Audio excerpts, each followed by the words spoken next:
पर्यावरण मंत्रालय की टेक्निकल कमेटी ने अरावली हिल्स और अरावली रेंज को लेकर के जो नई परिभाषा दी, सुप्रीम कोर्ट ने इसको जो है वो सही भी माना है। लेकिन इसको लेकर के अरावली रेंज के आसपास के जो इलाके हैं, जो गांव हैं, उन गांव के ऊपर जो है वो खतरा मंडराने लगा है। ये खतरा कई तरीके का है, चाहे आप पोल्यूशन की बात कर लें या फिर वाटर स्कार्सिटी की बात कर लें। ये तमाम खतरे जो कि जीवन के लिए सबसे ज्यादा जरूरी होते हैं, इनको लेकर के गांव वालों में एक रोष, एक गुस्सा जो है वो भी व्याप्त है। और अरावली की तलहटी में बसने वाले गांव के लोगों का क्या कहना है, ये जानने के लिए हम लोग फरीदाबाद के पाली गांव में इस वक्त मौजूद हैं और गांव वाले जो हैं वो हमारे साथ बात करने के लिए मौजूद हैं। सर, आप अपना नाम बताइए और जो सुप्रीम कोर्ट ने जो नई परिभाषा दी है, इसको लेकर के इस परिभाषा को कैसे देख रहे हैं? बेहतर है या बुरा है, या इसको वापस लेना चाहिए? देखिए, मेरा नाम मनोज भुड़ाना, स्थानीय निवासी हैं पाली से। आपका यहाँ आने पर हम स्वागत करते हैं आपका। और आपके माध्यम से एक चीज़ हम लोग बताना चाहते हैं कि जितने तलहटी के गांव हैं हमारे यहाँ फरीदाबाद में, ये 2002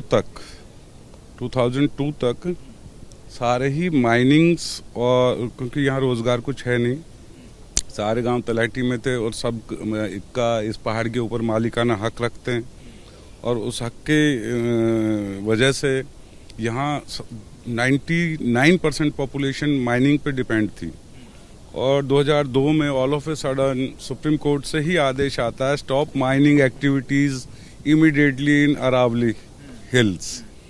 सो उस समय क्या, ये आज 2002 से और 2025 23 साल इन लोगों को बेरोजगार हुए हो गए, और आज उसकी डेफिनेशन को चेंज कर दिया जाता है 23 साल बाद। इतने लोगों, लाखों लोगों को बेरोजगार करने के बाद आज उसकी डेफिनेशन बताई जाती है कि 100 मीटर से ऊपर अरावली है और 100 मीटर से नीचे।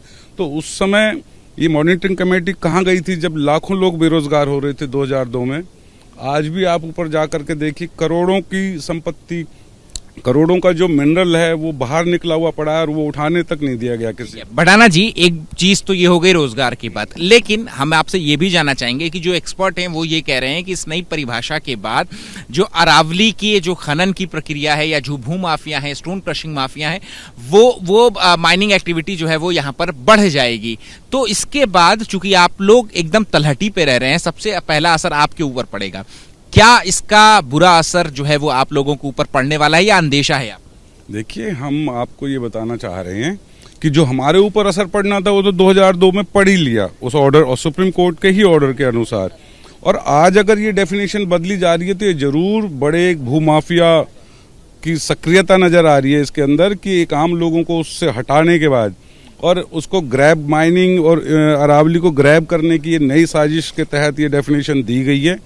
क्योंकि आम आदमी तो इससे दूर हो चुका, 23 साल में उन लोगों ने तो अपना कहीं और ठिकाना और चीज ढूंढ ली है, कहीं और बेरोजगार हो गए लोग, बच्चे दर बदर हो गए, कोई कहीं नौकरी के लिए चला गया, कोई कहीं। मगर आज जो बड़े बड़े भूमाफिया हैं उनकी इन्फ्लुएंस में आकर के ही शायद ये डेफिनेशन इस तरह की मॉनिटरिंग कमेटी द्वारा आई है कि भाई 100 मीटर। अदरवाइज तो आज डी वाटरिंग, उस समय क्या था, डी वाटरिंग और ये सब होता था, तो सब सुप्रीम कोर्ट पहुंची, मॉनिटरिंग कमेटी ने कहा डी वाटरिंग हो रही है। क्या गुड़गांव में आज 200 फीट, 250 फीट के अंडरग्राउंड बेसमेंट्स बन रहे हैं और वहाँ डी वाटरिंग होकर के ही वो बेसमेंट्स खुद रहे हैं। ठीक है, तो ये है, आप अपना नाम बताइए और आपसे मैं जानना चाहूंगा कि अरावली कैसे आप लोगों के लिए एक जरूरी सुरक्षा कवच की तौर पे काम करती है, और अगर अरावली नहीं रहेगी या इसको नुकसान होगा तो फिर वो कैसे जीवन में? आप सभी को मेरा नमस्कार। देखिए, आप छोटी सी बात मैं आपको बताता हूँ। हम लोग आज से नहीं, कई हजारों साल से यहाँ पे रह रहे हैं, ठीक है, और हमारे गांव का बहुत ही पुराना इतिहास रहा है। अभी जैसे मैंने आपको यहाँ पे दिखाया कि हमारे पहाड़ों में पहले से, मतलब पहले भी माइनिंग होती थी, लेकिन जिसका असर हम आज तक भुगत रहे हैं। आप हमारे चारों तरफ अगर कैमरा घुमा के भी देखेंगे तो आप पाएंगे कि हमारे जो पेड़ है ना, ये पेड़ तक भी हरे नहीं रहे हैं, इनके जो पत्ते हैं वो भी अब सफ़ेद हो चुके हैं। अभी क्या है कि देखिए, ये सबको पता है कि हमारा अगर अरावली में अगर हम माइनिंग करते हैं या इनकी, देखिए अरावली की परिभाषा में कोई भी बदलाव नहीं किया जाना चाहिए।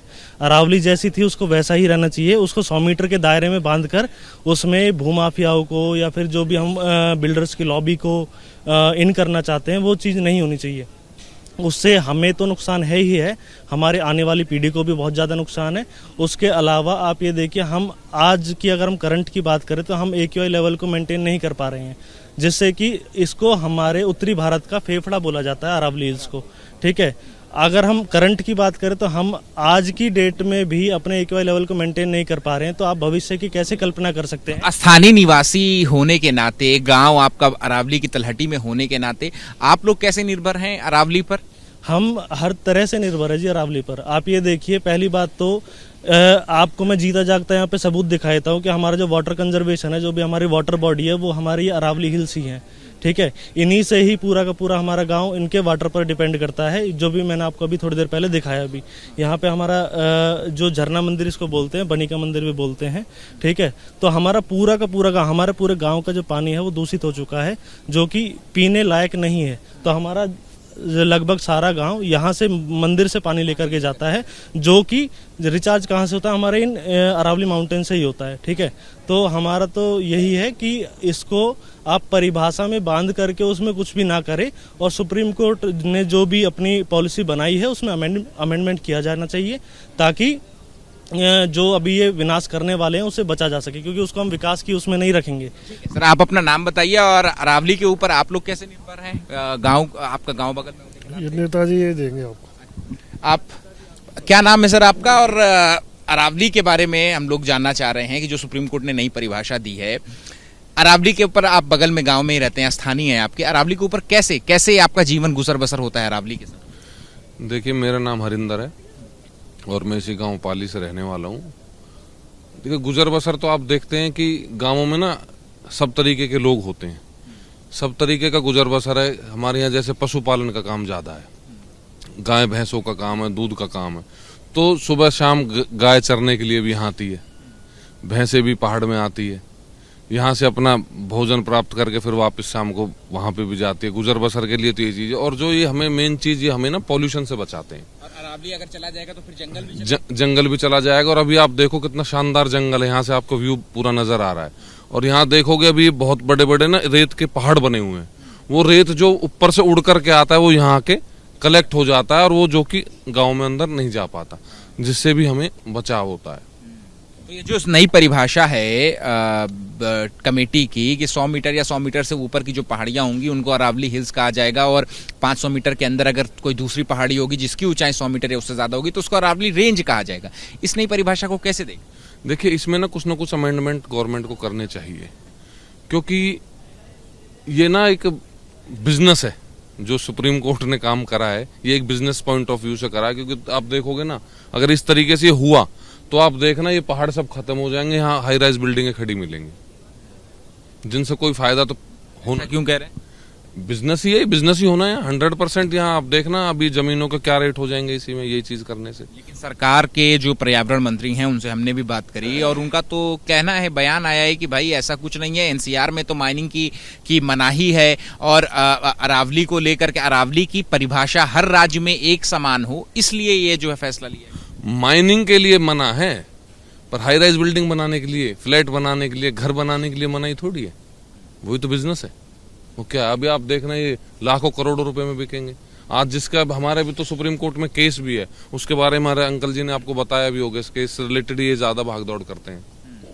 ठीक है, आप अपना नाम बताइए और आप लोग कैसे निर्भर करते हैं, क्या अरावली आप लोगों की जिंदगी में भूमिका निभाता है? मेरा नाम कंवरपाल है जी, मैं स्थानीय निवासी हूँ। हमारे यहाँ एक तो पशुपालक का जो है वो पूरा वो है, और बाकी प्रदूषण से तो बचाव है ही है, इसमें तो कोई दोहरा है नहीं। इसकी बजाय अगर इसकी वैसे ही रक्षा करे सरकार, पेड़ पौधों की वजह से इसकी देख रेख करे तो वो बेटर रहेगा। बाकी ये तो बिजनेस है ही है, जो पहले तो ये अरावली थी और अब इसको निकाल के दूसरा पॉइंट रख देंगे, यही। ठीक है, तो देखिए ये हैं स्थानीय निवासी जो कि अपने डर का इजहार कर रहे हैं और बता रहे हैं कि कैसे अरावली जो है वो इनकी जिंदगी में, इनके जीवन में, इनके गांव में के लिए जो है वो एक जीवन दायिनी की तरह काम करती है। चाहे वाटर बॉडीज की बात कर लें या वाटर कंजर्वेशन की बात कर लें, वो अरावली के पहाड़ों की वजह से ही जो पानी है वो ठहरा होता है। इसके अलावा जो अरावली की वजह से जो जंगल हैं, उन जंगलों में मवेशियां जाते हैं, वहां पर चरते हैं। इसके अलावा जो लकड़ियां वहां पे होती हैं, उन लकड़ियों का इस्तेमाल भी जो है वो गांव वाले अपनी रोजमर्रा की जिंदगी में करते हैं। और अगर अरावली को किसी तरीके का कोई खतरा होता है तो फिर कहीं ना कहीं इनके जीवन में एक बहुत बड़ा बदलाव जो है वो जरूर होगा, जो कि ये बिल्कुल भी नहीं चाहते हैं। कैमरा पर्सन अजीत चाको के साथ अहमद बिलाल, एबीपी न्यूज, फरीदाबाद, हरियाणा।